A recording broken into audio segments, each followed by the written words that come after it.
All right, there's a lot of people still joining us, but I'm going to go ahead and get started. Good morning, everyone, and happy Groundhog's Day. Welcome to the 7th Annual Burning Issues Workshop and the 21st Michigan Prescribed Fire Council Annual Meeting.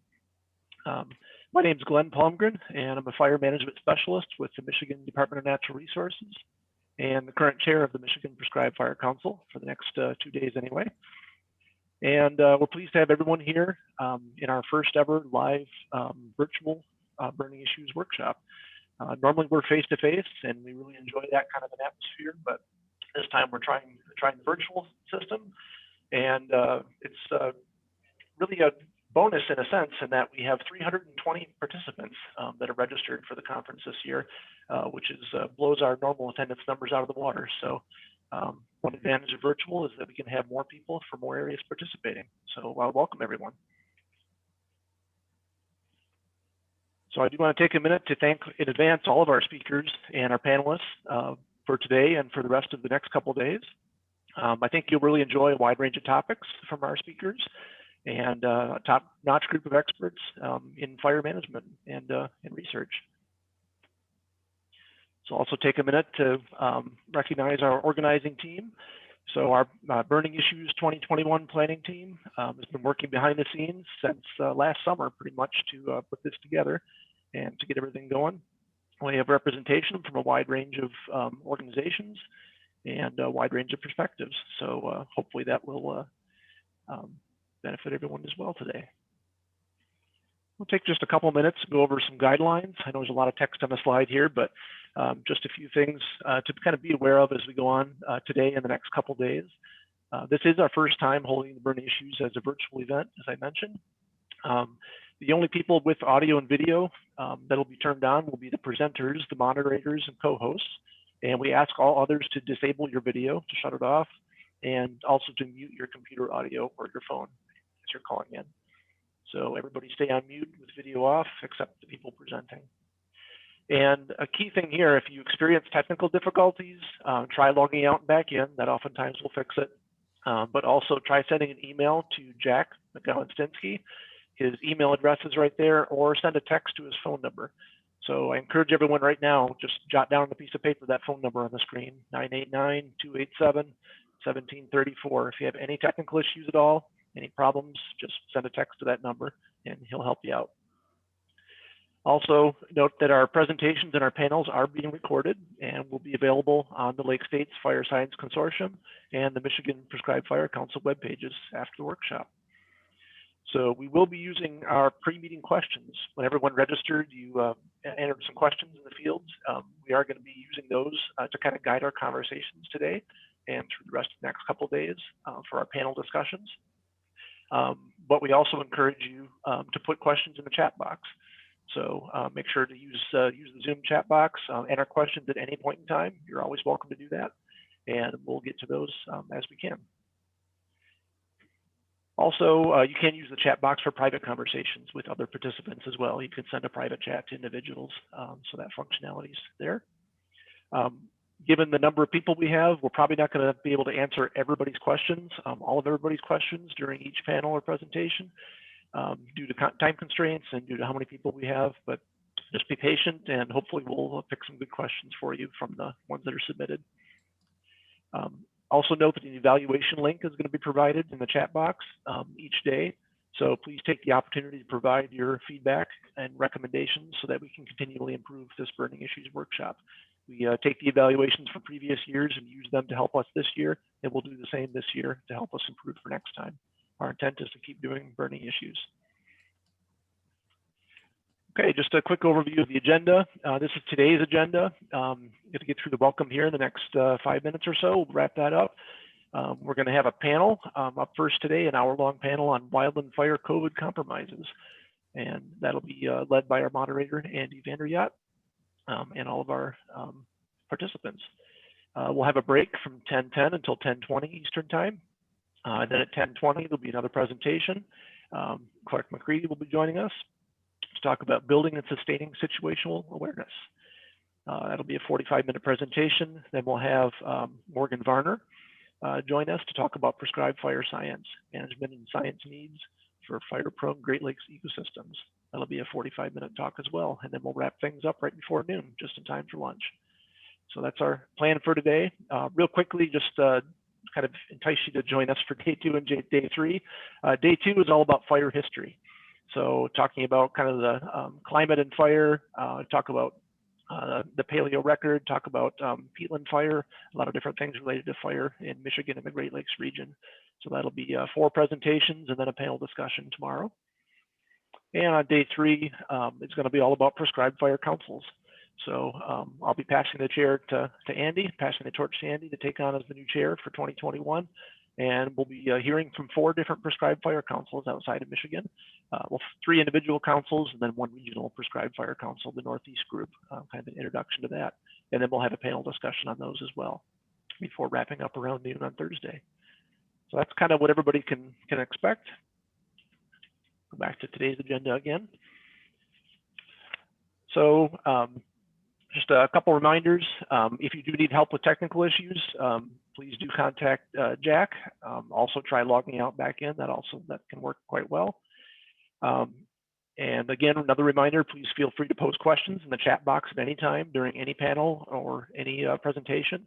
And our moderators will read those questions and pick and choose from all the ones that are suggested and pose those to our panelists. Also, a reminder about the evaluation link. Even if you're only going to be on for an hour today, or if you're going to catch on for a few minutes and then leave, at any point in time, whenever you are done for the day, click on that evaluation link and let us know how things are going so we can improve for next time. So I think with that, about 3 minutes early, but I'm going to go ahead and introduce Andy Vanderyacht. He's our moderator for the first panel today, and also our co-moderator, our backup moderator, Dave Borneman. So I'll turn it over to Andy and Dave to take it over. Fantastic. Thanks, Glenn. Good morning to everyone. It's fantastic to virtually see you all here today. And, just wanted to reiterate what Glenn had said.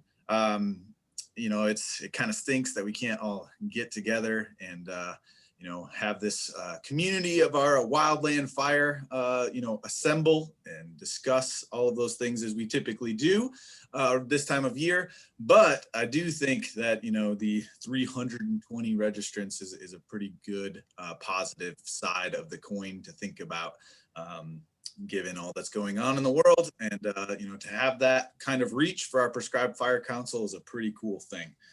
At this point, we are going to start our COVID compromises and wildland fire panel. When we started initiating the plans for this meeting, we really recognized as a planning committee that there was going to be an elephant in the room if we chose to do this virtually, and that elephant being the pandemic. And addressing it right off the bat with the implications for wildland fire was really what we wanted to do, and I think we all agreed on that pretty quickly. We've assembled a panel here that represents federal, state, local, NGO, and private consultants and individuals that are interacting with wildland fire across our state in a variety of different from a variety of different perspectives. And I think that I hope we gain something from that. I do want to point out that, what this is not, we're not going to, dive into some, research of the topic, explore it from different perspectives or give you a lot of numbers, but I do think that it'll be a very interesting take on how people across the spectrum of wildland fire have dealt with the problems of that the pandemic has created for our interactions with wildland fire. So in thinking about how we were going to do this, we really kind of gravitated towards an after action review. I think all of us in wildland fire kind of understand that. If you're kind of new and you don't, it's just kind of this idea that after a wildland fire event, we all kind of gather together and discuss it and kind of think about the pros and the cons and the ways in which we can improve to the future. And hopefully we are on the back end of this pandemic. I know that, Currently, there's a lot of struggles to overcome, but we've certainly addressed a lot of our wildland fire issues in a way through this pandemic, and there's something that we can learn at this point. And so we're going to do it that. And in thinking that way, we identified this reflective model in nursing that is, kind of could have some applications in wildland fire too. Basically asks you 3 questions. The what, so what happened? What is it that we experienced? The so what are the major implications for wildland fire? And the now what? So where do we go from here? And then that's how we're going to really structure this panel into those 3 sections. In each of those sections, I'm going to ask 2 questions. And we've done a lot of work between myself and the panel to kind of organize all of the different thoughts that you've shared through your pre-registration questions, the thoughts that every panel member has had in reference to this, and organize those to kind of cover a lot of ground with each of those 6 questions. And then I also want to encourage all of you to, make this interactive in that you can submit questions as we move along as your thoughts in the chat box. And Dave Borneman, our lovely co-moderator, will be monitoring that and interject with those questions as he sees fit, as well as, and we'll have some time at the end of our kind of organized discussion to, cover anything that we might not have covered. So with that, I also do want to mention that, with this just kind of being Michigan's perspectives on wildland fire and our panel, there are a lot of really good resources connecting the pandemic and wildland fire issues out there. And those will be popping up in the chat box intermittently as well. Just to cover those real quickly, some, wildfirelessons.net has some good resources.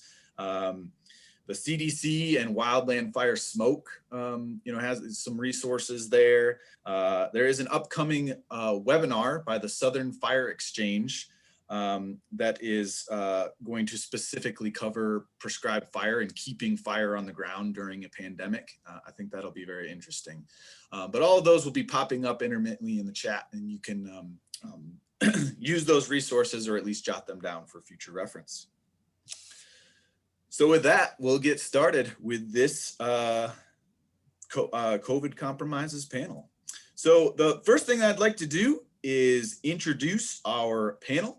And if I could ask them to turn on their videos and join us, and they can mute and unmute themselves as they see fit as we go through here. But just so that all of your smiling, shining faces are front and center. And yeah, so first up, I'll introduce them, but then I'd like each of them to just kind of give you a real brief background into their background in wildland fire.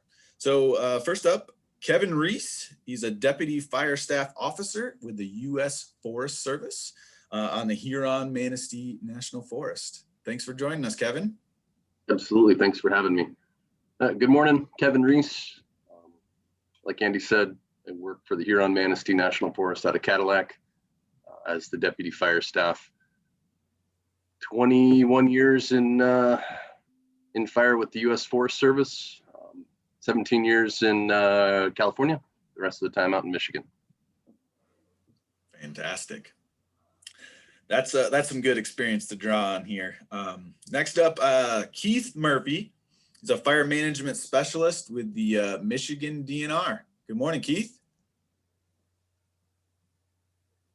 Morning, Andy. You hear me all right? We can.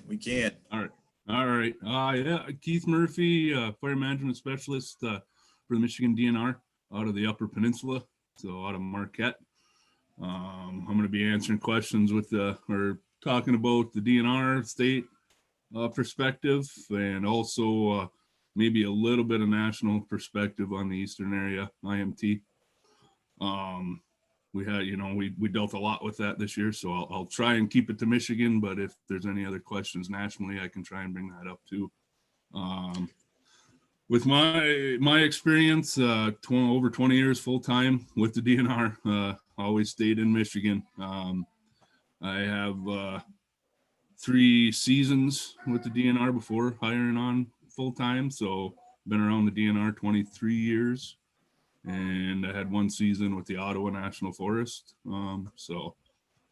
All in Michigan, but I've been around the country. So it's always a good thing to have in this job, is get around the entire country. So Fantastic. Thanks for having me. Yeah, and I would encourage you. You and Kevin are probably our biggest links to the federal, more national perspective. So please don't shy away from that. Also, given that, yes, this is the Michigan Prescribed Fire Council meeting, but we've got a national reach this year, given that it's virtual. So I think there's a lot of people tuning in from all across the country. So that will be good. Next up, Tomiko Reagan. She is a volunteer firefighter with the Matawan Fire Department. It's near like Kalamazoo, I believe. And yeah, Tomiko. Good morning. Yes, Matawan is just west of Kalamazoo. I've been with them for, well, since 2008. Just did all my wildland fire technician training this year. So just getting started in that. But yeah, my main fire focus is with the Matawan Fire Department. Awesome. Next up, we have Dakota Skapansky. Is a wildland fire technician on Fort Custer Training Center, and also a part-time firefighter. Yeah, my name is Dakota. I've been doing fire since 2013, mostly wildland since 2016. I've done a season out west in California in 2016. That's kind of where my fire experience comes from. And then being a soldier for the last 7 years, I started my fair share of fires up in Grilling. So I'm pretty familiar with starting them too. Fantastic. Next up, Kyle Martin. He is the Stewardship Field Manager with the Kalamazoo Nature Center. Thanks, Andy. Yeah, Stewardship Field Manager, Kalamazoo Nature Center, which is a private nonprofit organization located in Southwest Michigan. A lot of my work revolves around land management. Part of my job is kind of being the assistant fire program manager. We do burns on our own lands, as well as helping out some area partners and some private landowners. I've been doing burns prescribed fire since about 2015. I also work part-time on call as a wildland fire keyman for the Michigan DNR. Awesome. And then last but not least, Steve Cross. He's a private consultant, also an NRCS technical service provider, and a retired Michigan DNR member. So Steve, good morning. Morning. I retired from the DNR in 2011 and worked for the Nature Conservancy for a season, and then started doing some consulting. And I usually write plans, contact landowners, and then I work on burning with another consulting company, and it's kind of a partnership. Fantastic. Awesome. Well, those are our panel members. That's their experience, and I hope that you see the breadth that covers. Now I think we're just going to dive into that first chunk, our first section, the what happened. And our first question here is just, how were wildland fire policies and protocols altered to address pandemic related concerns? Yeah, I'll just let whoever wants to jump in first.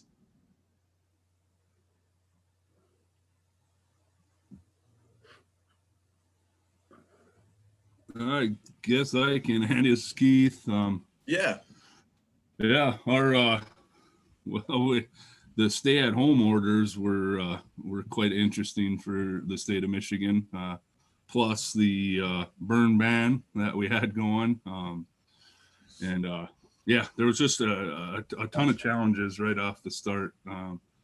Didn't start till mid to late March, so we were gearing up for fire season and gearing up for our burning season, and then the clamps were put down. So it was definitely challenging to stay at home and, you know, try and staff for fire from home, depending on what the, you know, what the fire danger was. We were able to staff at the stations from time to time, depending on fire danger. A higher fire danger, we were able to staff at home, so that was good. But you know, I guess the big problem right off the start was all the unknowns that everybody had to deal with. So just getting into it was the biggest challenge. And I know everybody, like I said, geared up, ready for fire season, ready for burning season. And we didn't have any answers. You know, the state didn't have answers at the time because, you know, we're waiting on, you know, Department of Health, CDC, all those guidance. So that way, I felt that was our biggest challenge, was we didn't have the clear direction from everywhere because it was brand spanking new. So we were we didn't deliver the appropriate message in a timely fashion. That's what I felt was our big issue. I wish we could have had the answers to everything right away, so people would have been calm and you know, ready to roll when we could, but we just didn't have that stuff. So that was the big challenge from the DNR. We were waiting on answers from higher levels than just our department. And then real quick on the burn ban, you know, we decided to throw that on with discussing with our partners, interagency partners, you know, the Firefighters Training Council, the State Fire Marshal, and that was brought up. You know, a few reasons that we thought about it was, you know, for smoke management concerns for sure, because we had, you know, the people that had compromised airways, asthma, stuff like that. We didn't want to be sending smoke down to them. You never want to send smoke down to them, you know, downrange, but is COVID, you know, COVID implications, would that speed up the process for people getting COVID because of, you know, their asthmatic issues, and then send smoke their way? So that was a one concern. And then also, you know, when we do allow burning, yes, that stuff gets away and we have to respond to those fires. Fire departments have to respond to those fires. And then you have a big, you know, everybody on scene at once, no social distancing, trying to fight the fire. So that's what we were trying to avoid there, was multiple resources at one area, and, you know, not having the social distancing and passing COVID amongst all the first responders. So that was our start of our planning. Gotcha. So shutting it down with some smoke concerns and you know, the gatherings that wildfires would create, certainly a way in which you had to alter protocols. I guess I wanted to switch real quickly to Kevin, and just kind of build off of that. You know, that's the state perspective, maybe a little bit more national perspective on the ways in which, you know, the direct ways you had to alter your protocols to address the pandemic's concerns. Yeah, very similar to what Murph was talking about. Here in Michigan, we talk back and forth pretty interchangeably with DNR, U.S. Forest Service, and other federal cooperators, just to kind of see who's putting smoke up, see who's competing for air sheds and air quality. But, you know, with a lot of the research that came out saying, or maybe questioning whether smoke inhalation or smoke impact can complicate or worsen the effects of COVID, as an agency, we took a tactical pause and, you know, just kind of reevaluated, is reinitiating fire into the ecosystem, you know, working on ecological restoration, all of the good things of prescribed fire, worth, you know, the potential harm that we could be sending downrange, like what Murph was saying, to our public and our cooperators. And we decided to hold off. You know, spring normally is our primary dormant season for prescribed fire. We usually get quite a bit of our annual target, and we decided that it was not worth it this year to do more research and to wait and see. And then specifically looking at the national, very similar, all of the states were looking at, the risk of smoke from prescribed fire, but also from wildfire, especially during the summertime. Out of control wildfires and the smoke that they generate can have a very negative effect on a populace just without COVID. And so kind of steering towards more aggressive initial attack and trying to limit that exposure if possible. Fantastic. I'm going to then kick it over to Kyle and just kind of switch gears a little bit and, talk about, maybe how you as an NGO kind of handled the pandemic and what you had to alter and the hoops that you started to jump through as you, thought about your prescribed fire program in a pandemic. Yep. So there was the stay-at-home order, so we couldn't, be out in the field. We were trying to stick to working virtually. The timing, we were gearing up for our spring fire season. Then everything hit and kind of shut down. The burn ban, even if we did have the resources and stuff, we couldn't, get our permits needed.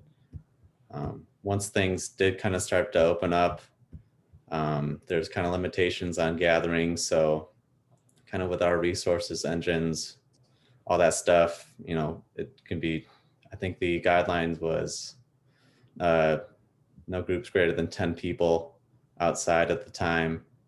And some of our burns we just can't really do with less than 10 people. We kind of rely on both our own staff as well as some volunteers for our fire crew. Our volunteer activities across our organization were shut down. So we kind of had some staffing challenges, as well as, schools being canceled, people having to stay home, take care of their kids, do at-home learning. We had a lot of challenges for staffing, if we could even gather enough people to be able to do a burn. Then we, as things started to open up, we had to come up with a new level of safety, create a safety plan, which included like a health questionnaire, people taking their temperatures, all that stuff.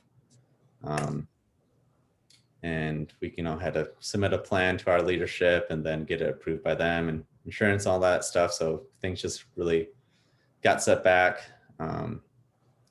Directions by, the CDC and the state were pretty unclear and always changing, if not every week, sometimes every day. So trying to keep up with that was challenging. Yeah, that's kind of, I guess, our perspective and kind of our challenges related to the immediate effects of COVID. Fantastic. Thank you, Kyle. And I want to kick it over to Steve, the free enterprise, the private consultant. Do you think that, maybe you had some less stringent protocols or less stringent guidelines kind of placed over you, and were you able to kind of adapt a little bit quicker? What are your thoughts on that, and how did you adapt to the pandemic in your business? I think for one thing is, the private sector is not constrained by any kind of policies and procedures, like public agencies and even the NGOs have procedures that they follow and policies.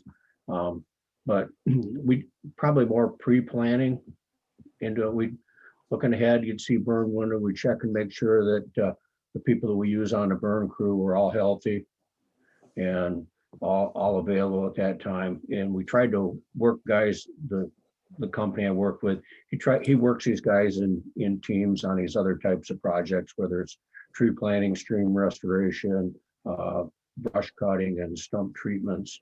So make sure that the guys in the engines work together normally, and went that route. We did follow the COVID guidelines as far as, travel and masking, and to the best we could. We didn't have any trouble on our briefings and stuff. Everything was done outside, and we just spaced out and made sure everything was good to go. Gotcha.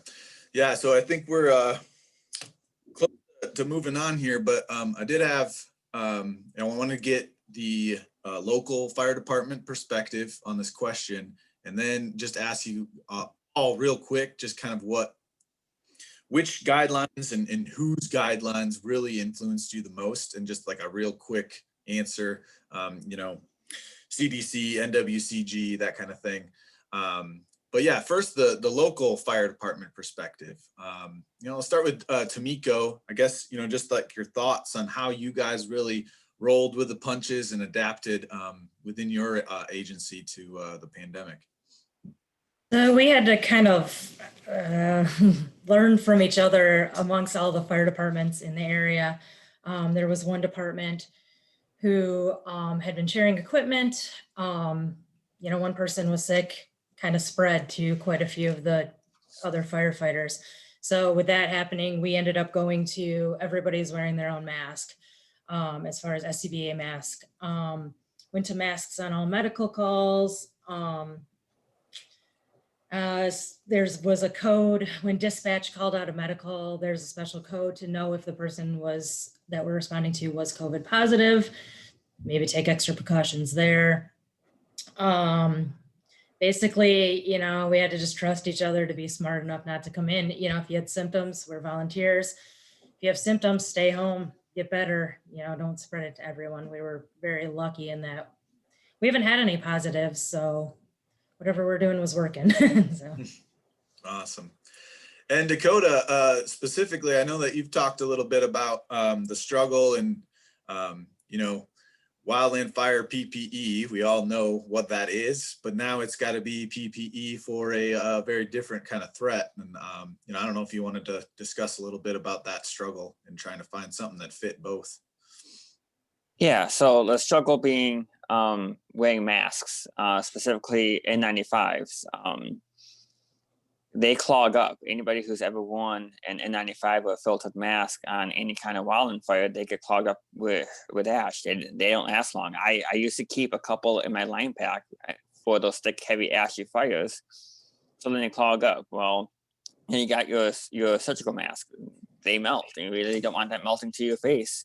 I know NFPA is updating 1977, which is the standard for wildland fire PPE. That's supposed to be updated this year, COVID dependent, but so it's supposed to have guidelines to follow for wearing a mask on air.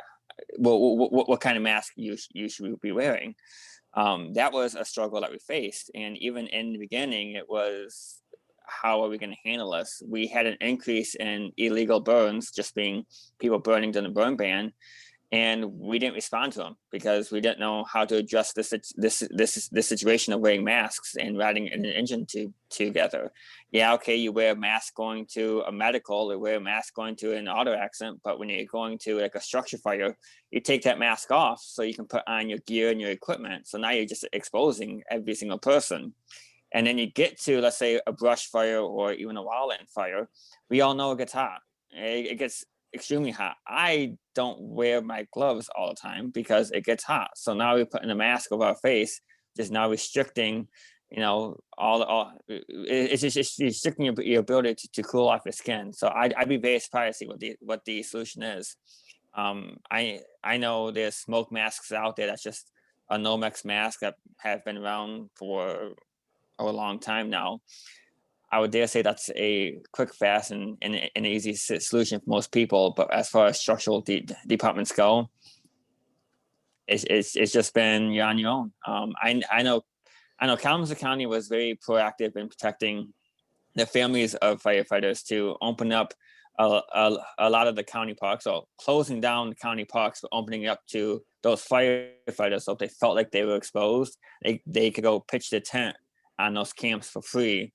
So they didn't have to be around the family or bring home whatever they were dealing with, which was fantastic because I didn't hear of anybody else who was doing that. I didn't pay attention that much, but it was great to know that the counties were stepping up to protect us in the beginning when we didn't know anything about what was going on. So it was a struggle. Yeah, so real quick before we move on, I guess just the changes that you adopted, we've kind of hinted at a lot of them. And I think what came up in a lot of our discussions were the actual, policies and who you were listening to in the way in which you adapted. So, we listed the state as a resource, CDC, National Wildfire Coordinating Group, NFPA, the Michigan Department of Health and Human Services. Were there anything else, any other resources that you found particularly helpful in allowing you to adapt your wildland fire program to the pandemic? Andy, I'll put in a plug for the Eastern area IMT real quick. We worked, and a few of our folks from the state of Michigan were on the team too to help out, but we worked on a wildfire response plan for COVID for Region 9. So that's the 20 Northeast states, and a lot of good information came out of that, but it was in coordination with all the other geographic areas in the country. So a lot of good ideas came out from across the country on how to, it was more for a wildfire response, but it could easily be adopted for prescribed fire. So yeah, and Keith, we definitely I believe have or will share that chat box. So okay, absolutely good resource. Cool. So let's move on here. So that's the what. That's just a list of struggles, maybe a little depressing. All the things that we had to go through to try to keep our mission afloat during very strange times. So I do want to transition here to the so what. So these are the major implications of this pandemic and what's happened to prescribed fire. And so really I want to focus in on two questions here. The first being, ultimately, how did the pandemic affect wildfire response efforts and the ability to conduct prescribed fire management? I think it's been a while since we heard from Kevin, so let's kick it back to him. Well, I think it'd be pretty safe to say that COVID has complicated everything having to do with prescribed fire, wildland fire, real life, Zoom calls. It's changed the way that we brief our folks. It's changed the way that we enter office buildings, everything that we've talked about, PPE. One of the things that we've seen that we hadn't initially planned for is that COVID is another physical hazard that we're exposing our personnel to that can't be seen, that can't be smelled. And when you're out burning, when you're out on a fire, heat, snags, bees, snakes, the usual physical hazards are still there. You could see them, you can mitigate them sometimes not. But you don't bring those home with you. One of the things that we saw pretty quickly into fire season is that we're having a fairly reduced morale with our folks nationally because they're going out in response to these fires, they're going out to assist, they're potentially exposing themselves, and then they're potentially becoming that vector to return that back to their families and their communities. And ours is a national program. We support all agencies nationally. So if I get a call to go to Montana tomorrow I go. Same with Murph, same with a lot of the folks we work with. And the amount of travel really increases our exposure to that. And we saw quite a bit of concern from our folks as we're working to keep them safe, following guidelines and the best information we can get, that this was unforeseen and the stress it created for families and for communities was increasing throughout the season. Yeah, and before you go here, I just was wondering, with an implication of the pandemic, did you see an increase in wildfire response or ignitions on the Huron Manistee? Yeah, absolutely.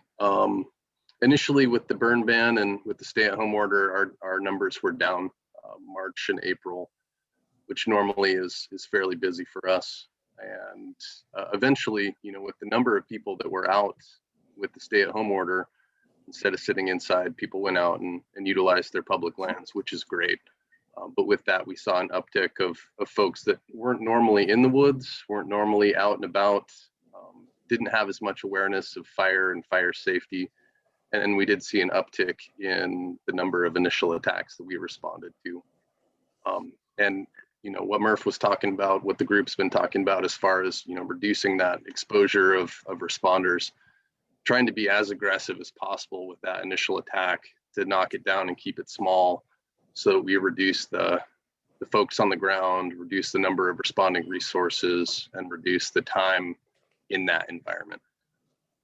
And that's been a national shift in perspective, this aggressive initial attack. You'd say that that's just kind of been a... Yeah, correct. Yeah. Might be able to expand on that as well, but yeah, correct. That's a national perspective. Yeah. Well, I guess we could kick it back to Keith to take over, and your perspectives on that is just this the aggressive initial attack that is kind of guided strategy. If you had any comments on that. Yeah, a few there, and just tag on what Reese said. We transferred a lot of risk. We aggressive air attack. That you're always just think about the risk that when we're putting aircraft up for smaller fires. So what's the risk versus the gain? And you got COVID in the back of your mind too. So that's a huge challenge on putting more aircraft up in the air. And also and I know the Forest Service did the same and the DNR, but we had a lot of chase vehicles because we didn't want to have 2 or 3 people per engine, the full engine crew in one, keep that module of 1, and I can explain that a little bit, but a 4-person engine crew, we just wanted 1 driver usually, and then some chase trucks coming behind them. So then you're increasing the driving hazards. So that was stuff we had to balance. Again, the risks are multiplying because of COVID. So we transferred a whole ton of risk over to our folks again, because driving's the most dangerous thing we do. And just think about all the burning we do. Even, and I'm thinking Southern Lower Peninsula, you guys are burning till 11 o'clock at night sometimes, and then you have multiple vehicles going back to the stations. So after a 18 hour shift, that's pretty dangerous. So that was always a concern of mine. When we transferred, we're always transferring risk and trying to be safe, but we transferred a whole heck of a lot of risk quite quickly, and a major concern of mine. And then so trends in ignition, I guess for the state of Michigan and wildfires, as well as maybe your numbers for prescribed fire acreage. For prescribed fire, none were completed. Maybe Glenn could correct me if I'm wrong, but I don't think we got any completed because we stopped prescribed fire. And then we did see the same trends, at least in the Lower Peninsula. What Reese and Huron-Manistee were seeing is, more people getting out in the woods and starting, more ignitions because of the more people in the woods down there. We up here in the Upper Peninsula, it was again a slow season, but we did have more than the year before. So I would think that would contribute, and even not so much being out in the woods, but people at home, garbage is piling up and stuff. They're going to go out and touch that burn pile off or that garbage pile off because they got to get rid of it. They're sick of looking at it because they've been looking at it for the last month in their backyard. So that was kind of interesting to see that uptick in that too. So, and then one other thing I was going to talk about real quick, and we talked, Steve Cross brought it up too, briefings, socially distance at your briefings. But like we were doing briefings even on Teams, because I'll say for one of the units up here in the UP would have a Teams briefing before noon for the 2 stations in that unit. Well, if you don't have your video on, and when I do a briefing, I'm looking out at my members, my people in that briefing and trying to read them. and you can't read them on these, on these Zoom calls. And that's a big worry of mine. So you're wondering, you look at a person and maybe that person's not getting it, or maybe they have a concern and they don't want to bring it up. Well, you can't see that on Zoom or Teams. And that's another big concern of mine is we can't have that face-to-face chat where you're missing those, those nonverbal cues. So that's another watch out for me. Yeah. So I was just wondering if anyone else wanted to jump in here with anything, major implications of the pandemic for your wildland fire program. From a fire department standpoint, we actually saw a huge decrease in brush fires and that kind of thing that we respond to.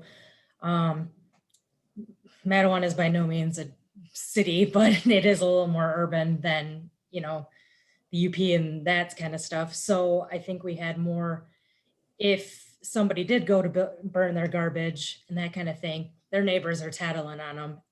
We can send an officer out there, tell them, hey, there's a burn ban, you can't burn, shut it down right there, as opposed to it getting out of hand and then having to send the whole department for a brush fire.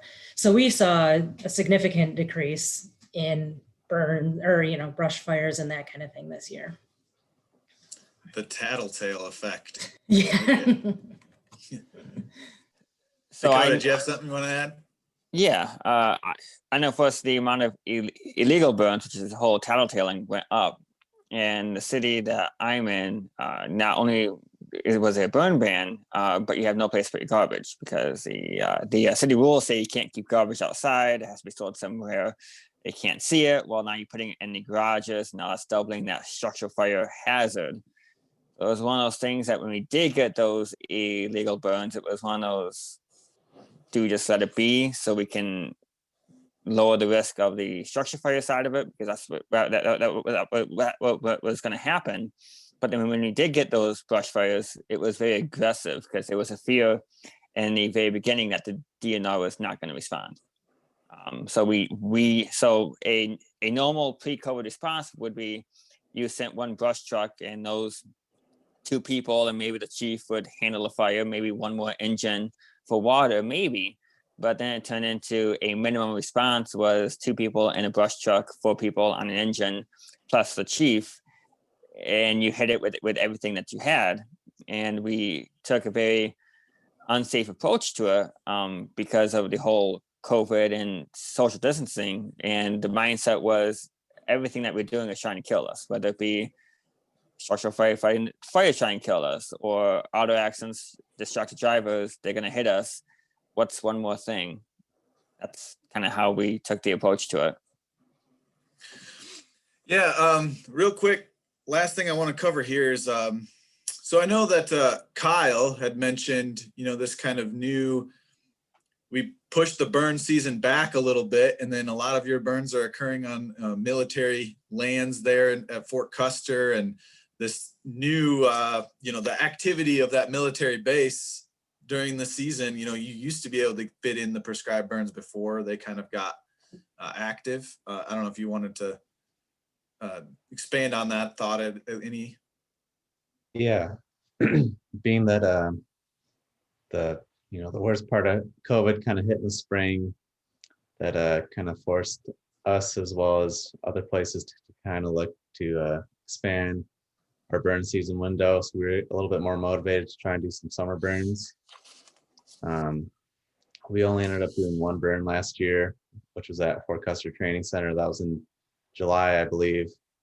And we're gonna try and do more, but there's also some kind of indirect consequences of COVID. So at the military base, they had a lot of their training activities suspended in the spring and summer. So a lot of the stuff that got pushed back. So they're super busy with training activities late summer. People had to get various trainings in. So that was kind of another layer of complication. Not only did we need staffing and weather and permits and all that stuff, but we needed to find a time that worked, that they're, weren't doing firing operations or anything like that. Thankfully, we were able to get 1 done, but there's just some other stuff that got in the way from doing more there with related to like the training activities and all that. Yeah, and then I'd kick it to Steve to maybe contrast. I mean, what was the pandemic's effect on your numbers and your ability to get burns in this year? No, we were way down because we had a lot of early spring stuff to do and we couldn't because of the travel ban and permitting and that. So, I mean, we're just bumped stuff ahead to this year, but you still need a good burn window to meet the objective. And we had a couple landowners that we waited all summer on the right burn window, and then it got into the fall. Well, they decided it was too close to hunting season, so we ended up, behind the 8 ball there. So we got a good big spring load and also a good summer load for this next summer. Gotcha. All right. Well, I do want to move on here. Maybe there's some things that we can come back to that we had kind of outlined to talk about. But I definitely want to kind of end this on a positive note and think about our now what, where do we go from here? What are the influences that this pandemic will have on wildland fire into the future? And so to start, how do you foresee the COVID-19 influencing the near future of wildland fire management? So we're not out of the woods yet. Pandemic's still, kind of roaring on. And, what are some of the effects that you see, going into the future here and into the near future? I think we could circle back around to, maybe Keith or Kevin.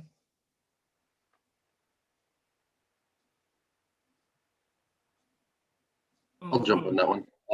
I think that, go ahead, Murph. I just muted myself back off.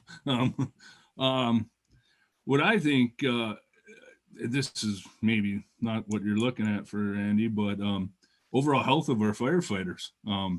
We didn't, not stress and all that stuff, home life type stuff, but on the ground health of the firefighters. We seen when we were out west this year, no camp crud. You always get camp crud. There's flu going through, strep throat, all that nasty stuff goes through. And what the COVID did was, make everybody aware of cleanliness and personal hygiene. And I feel it went a long ways to keeping everybody healthy. So, and we've seen it here in state also.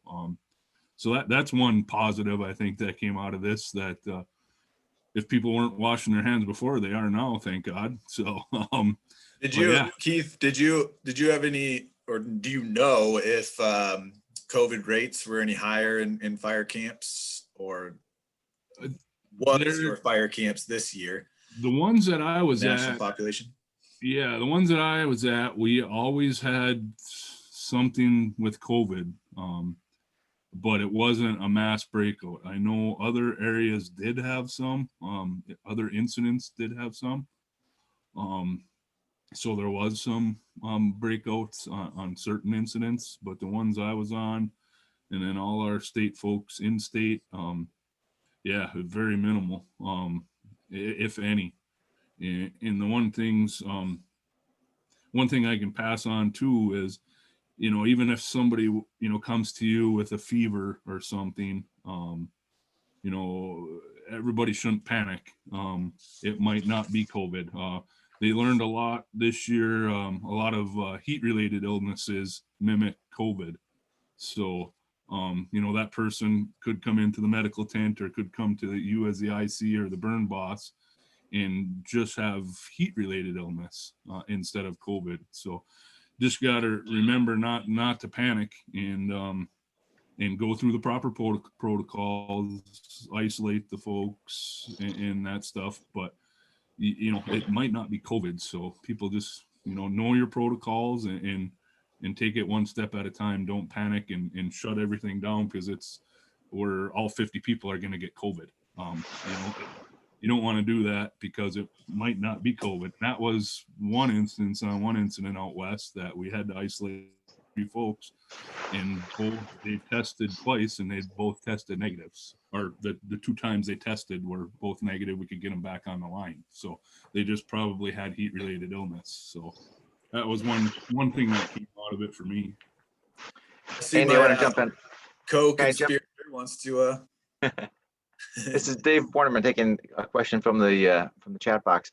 The question I thought we should jump in and ask is, so will any of those safety protocols remain in effect in the future?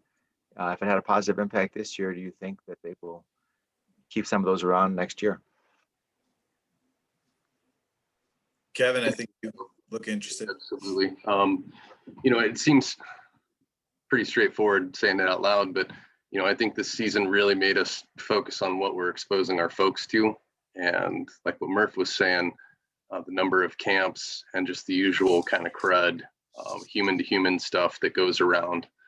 And that was way down this year. We did have multiple camps nationally that had COVID transmission. And just like in these communities that you've seen, if it's unchecked, it definitely has the potential to spread fairly easily. But of the millions of acres that burned this year and the hundreds of fire camps that were established, the spread was fairly minimal. I think building on the question, continued hygiene, reducing exposure. I think some of the more extreme stuff we might back away from, depending on, how contagious, future problems are. But a lot of the just space and social distancing, I think that we can continue into the future to limit that exposure and those consequences. Yeah, I guess I would reach out to everybody listening and let you know that I can definitely submit questions in the chat box that you have for our panel if you would like to do so. I can definitely leave some time for that. We are kind of nearing the end here, and we could circle back to some things that we've glossed over, but did want to make a call out to anybody who wants to submit questions. We will certainly get to those live questions, anything that we haven't covered and that you wish we would have. Let's definitely do that. I wanted to kick it over to Miko. So, you're kind of newer to Wildland Fire, and had some thoughts on trainings and maybe where we could go from here and their accessibility that I think is a near future type implication. Yeah, well, like I said, I did all my training this year for Wildland. 90% of it was online. I know Dakota, luckily I came across Dakota's name when doing, some online searching, and he kind of helped me along the way. There was no formal hands-on training this year due to COVID. So I was able to do all of my online training and that kind of thing. And then it was kind of just like a wait and see kind of thing. I definitely think the hands-on portion is necessary. I did go on a burn with Dakota and his crew, learned a ton. It was a great experience. Got me excited for future burns, but I think a lot of classroom learning is going to probably go online. I mean, at least for this coming year. Unfortunately or fortunately, depending on, I guess, how you prefer to learn, but yeah. Yeah, and as an educator at MSU, I could speak to that quite a bit, but no one wants to hear about it. But anyway, I definitely think there's some advantages. There's things to that the Wildland Fire community can think about and ways to incorporate online training the portions better, make that more accessible going into the future. But absolutely, I'd agree with you that that the in-person events are going to be important to maintain as well. Yeah, anyone else want to jump in with some kind of near future things before we think about maybe a little bit further out and post-pandemic? I do have a comment. Oh. Yeah, go ahead, Dakota. Yeah. So I do know there was one camp out west that had a fairly big outbreak of COVID, and it was in the beginning. and it left one firefighter in particular in really bad shape. From my understanding, he was hospitalized for a month or two, and he just can't go back to his job. And we've seen it also in the civilian world too, non-firefighters, that some people, when they get COVID, after they get done with COVID, they're not the same. And I see the lack of PPE that we all had in the beginning of COVID. I can see us do the same thing we did for 9/11, where at 9/11, those firefighters are told all you need was N95, if that. And then years down the road, they developed health issues from that pile, because in the World Trade Center, you had the jet fuel, you had printer ink that was on fire, you had all that crap. And then they created that 9/11 Heroes Fund to help pay for all these firefighters who were suffering from these issues.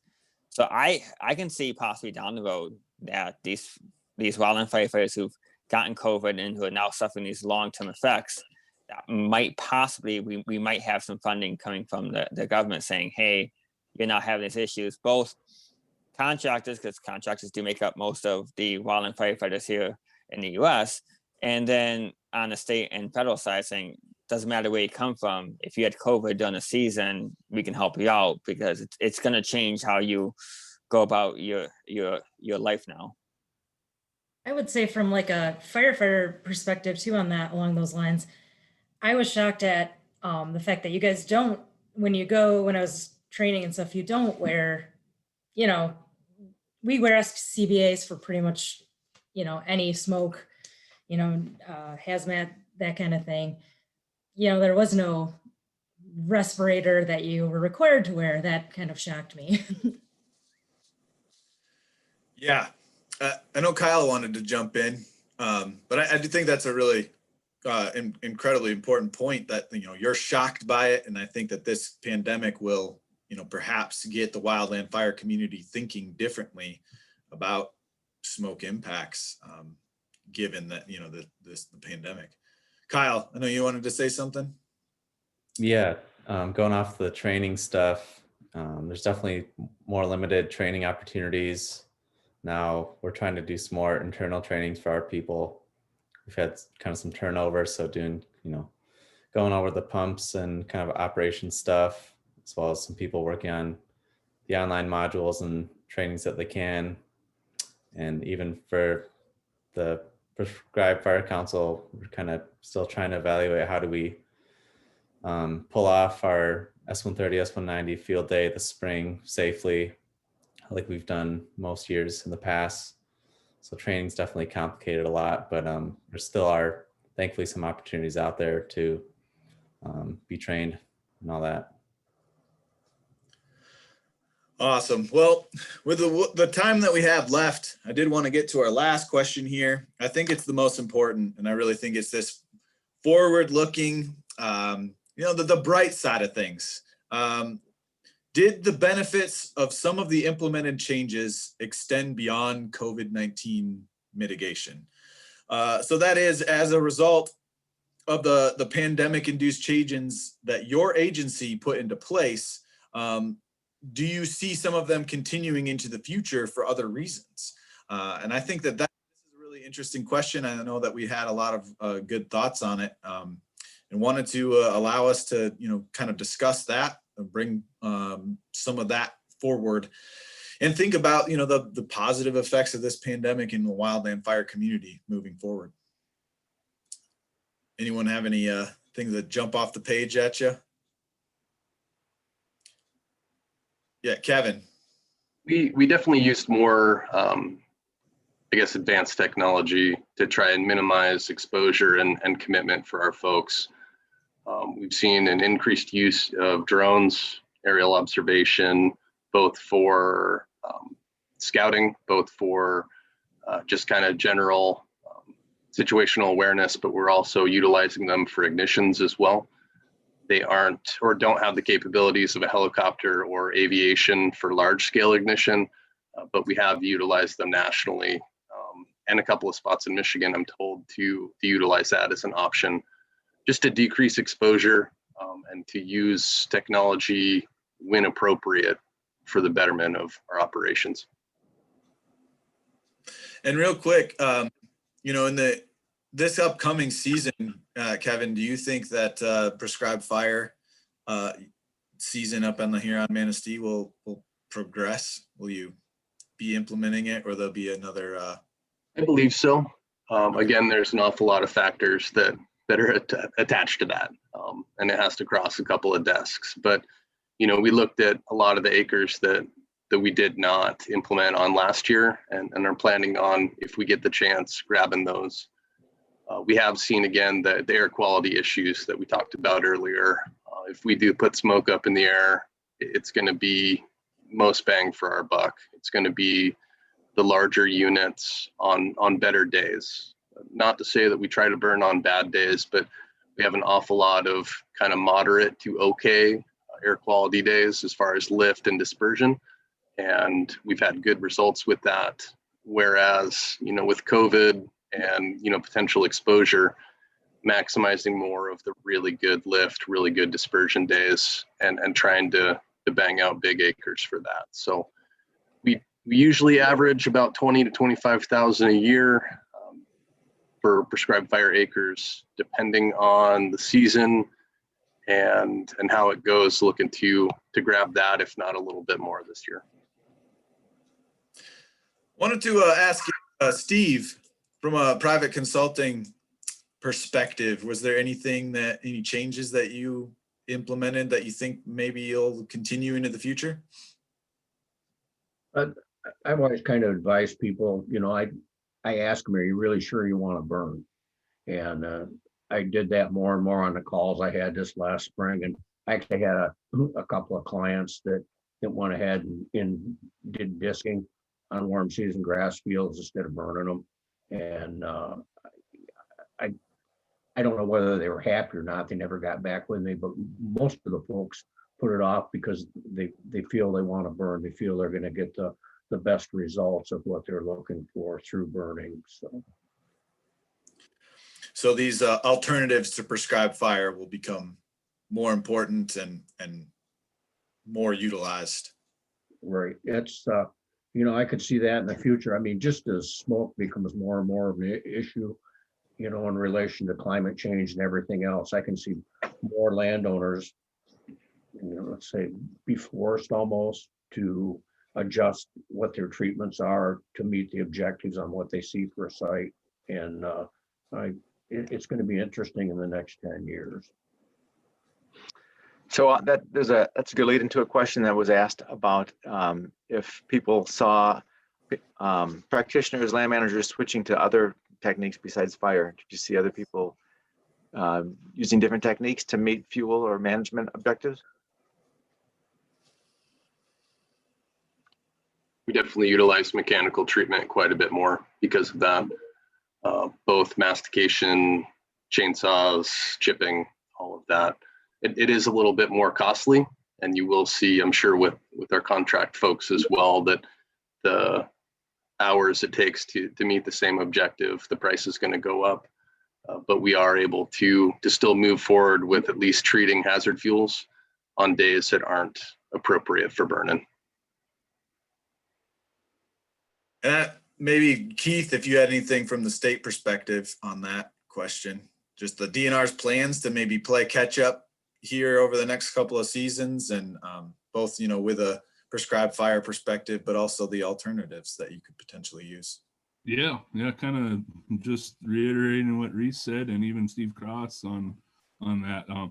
We have the okay right now to do all our planning for burns, but we just don't have the okay to conduct it operationally yet. So we're waiting on that, and fingers are crossed that we can, because, you know, we're behind. We missed the year already, and you know, that'll just compound here in the next couple of years if we keep missing it, and then we're gonna have stuff that we won't be able to burn or won't be able to burn safely. So so hopefully it looks good that we'll be conducting burns. So I'm hopeful, very hopeful. But then we are ramping up you know, our cultivation program a little bit more, so we're not doing those heavy slash burns a lot anymore. We're doing more disking, trenching type stuff, roller chopping, grabbing, pulling anchor chains get that soil disturbance. So that's one way we're moving it. And there's talk about, I know the Huron Manistee does have a masticator head for one of their bulldozers. I know it's been mentioned in our agency, possibly doing that.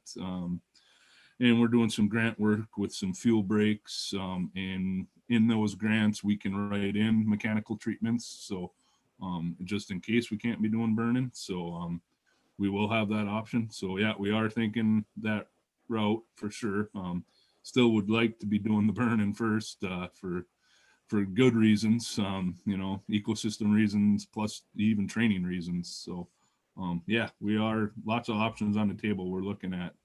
And the one thing, you know, Reese brought up about the drones, that we have a good drone program starting here under the Forest Resource Division.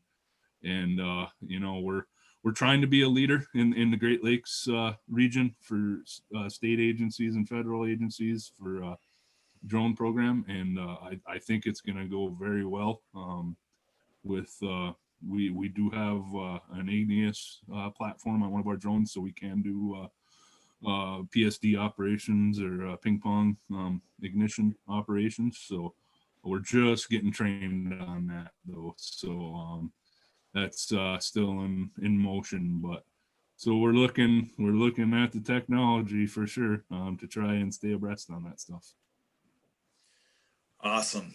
Well, with that, we have reached the end of our time here, and our break will be starting shortly. I do want to, mention that each of these panel members has contributed so much to this discussion. Everything. I hope that I didn't get any credit for leading this the way that I did, because I think that it was all of their submissions and the content that they provided me that really allowed us to hit on all of the things that we talked about. The just what happened to prescribed fire in our state and regionally, what the major implications of that were, and then where we're going to go from here. So covering all of that, I hope each of you, listening in can utilize them as a resource, maybe reach out and understand, some of the questions that you may have remaining. And I really think that this really boiled down to, in all the conversations that I had with the panel members, to this just incredible adaptation, ability to adapt, and this flexible nature of our wildland fire community to kind of deal with the issues as they came up. So definitely thank you all for your participation, and thanks everyone for tuning in. And I do believe we are out to a break. I don't know if Glenn is available to pop in or has anything to add, but other than that, I think we will reconvene at 10:20 a.m. Thank you very much, everyone. That's 10:20 Eastern, 9:20 Central. We'll pick it back up. Yes. Thank you, guys.